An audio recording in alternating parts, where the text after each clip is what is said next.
الحمد لله رب العالمين وصلى الله وسلم وبارك على خير خلقه محمد وآله وصحبه وسلم أجمعين.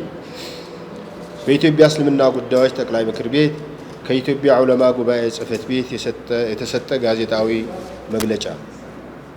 የኢትዮጵያ ዑለማ ጉባኤ ጽሕፈት ቤት የኢትዮጵያውያን ሙስሊሞች ሸሪዓዊ ትምህርቶችንና ዕውቀቶችን በተለያዩ መድረሳዎች፣ ሐሪማዎች፣ መርከዞች አማካይነት ህዝበ ሙስሊሙ አንድነቱን ጠብቆ ተገቢውን ዕውቀትና ክህሎት እንዲኖረው ከማስቻል አኳያ በተለያዩ የመማሪያ ቦታዎች፣ መድረሳዎችና ሜዲያዎች አማካይነት ለህዝበ ሙስሊሙ እንዲደርስ በማድረግ ኃላፊነቱን እየተወጣ ይገኛል።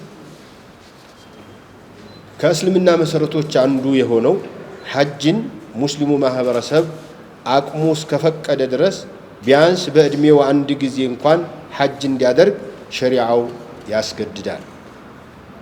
ይህንን የሐጅ ለማስተግበር ለማቀናጀት በኢትዮጵያ እስልምና ጉዳዮች የተዋቀረው የሐጅና የዑምራ ዘርፍ በ30 የምዝገባ ቦታዎች ሁሉ በበቂ የሰለጠነ ሰው ኃይልና ቴክኖሎጂ በማደራጀት በሐጅ ላይ አጋዥ ከሆኑ የመንግስትም ሆኑ የግል ድርጅቶች ጋር ውይይት በማድረግ እንደዚሁም በሳዑዲ አረቢያ ለሁጃጆች የሚያስፈልገውን ጉዳይ ማረፊያ፣ ትራንስፖርት፣ ምግብ እና የመሻዒር ዝግጅቶችን በማጠናቀቅ ምዝገባውን ከዕለተ ሰኞ ህዳር 22 ባለፈው ማስጀመሩ ይታወቃል።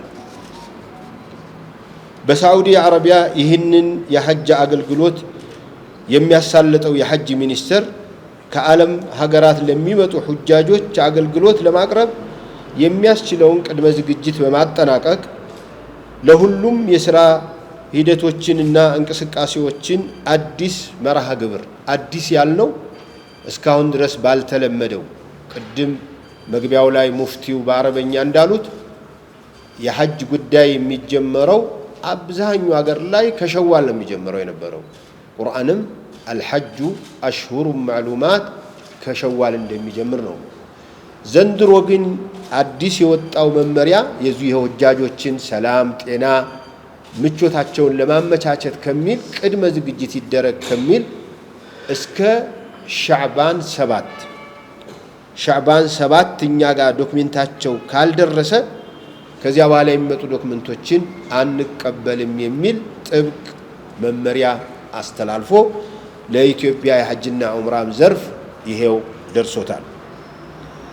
ስለዚህ በየአካባቢው ያላችሁ ዑለሞች፣ መሻይኾችና ኢማሞች እንዲሁም ኸጢቦችና የማህበረሰብ አንቂዎች ከሙስሊሙ መካከል አቅም ያላቸው ሐጅ እንዲያደርጉ በሚኖራችሁ ኹጥባዎች፣ ደርሶችና ሙሐደራዎች እንዲሁም በተለያዩ የማህበረሰብ ስብስቦች ላይ ለህዝበ ሙስሊሙ ትምህርቱን በማስተላለፍ እንድትችሉ የዑለማ ጉባኤ ጽሕፈት ቤት አደራ ይላል።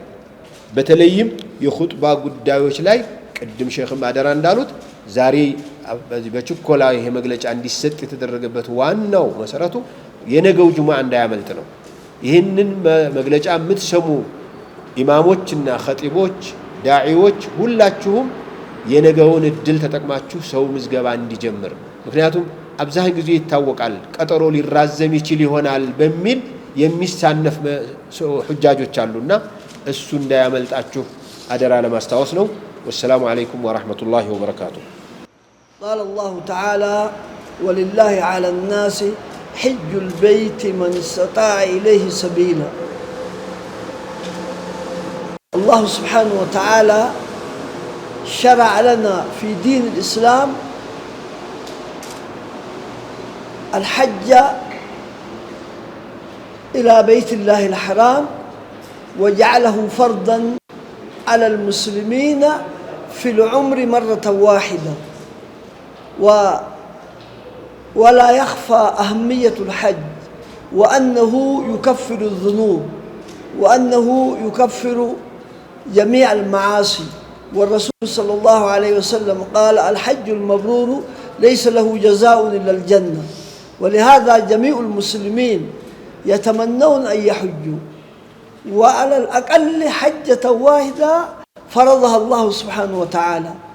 ولا يخفى أن الحج من أهم ما يرغب فيه المسلمون وفي جميع أنحاء العالم، وهذه فرصة العمر. فهذه فرصة العمر ينبغي أن ينتهز المكلف قبل أن تفوته، لأنه لا يدري متى يموت. فمن هنا هذه السنة تغيرت أمور.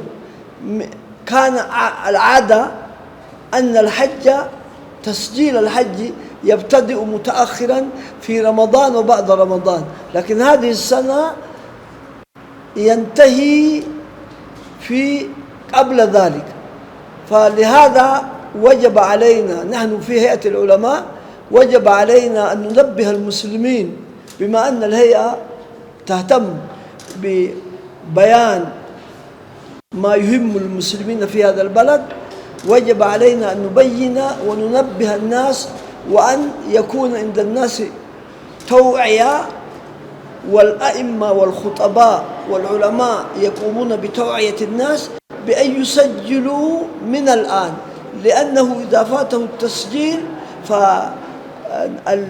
فوزارة الحج في السعودية تغلق الباب. فخوفا من ذلك من الآن نريد من الغد يوم الجمعة، من خطبة يوم الجمعة أن تكون غدا حول أهمية الحج ووجوب الحج والسرعة في أداء الحج، وأن السرعة في التسجيل قبل أن تفوت الفرصة. وهذا ما نرشد إليه الخطباء والأئمة والعلماء وطلبة العلم ووسائل الإعلام ووسائل التواصل الاجتماعي، كلهم يشاركوا في توعية المسلمين وإيقاظهم لهذه الفريضة المهمة. وهذا واجبنا جميعا. فنحن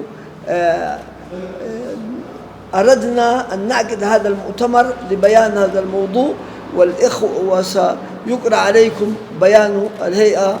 فجزاكم الله خيرا وبارك الله فيكم، وصلى الله وسلم على محمد وعلى آله وصحبه أجمعين.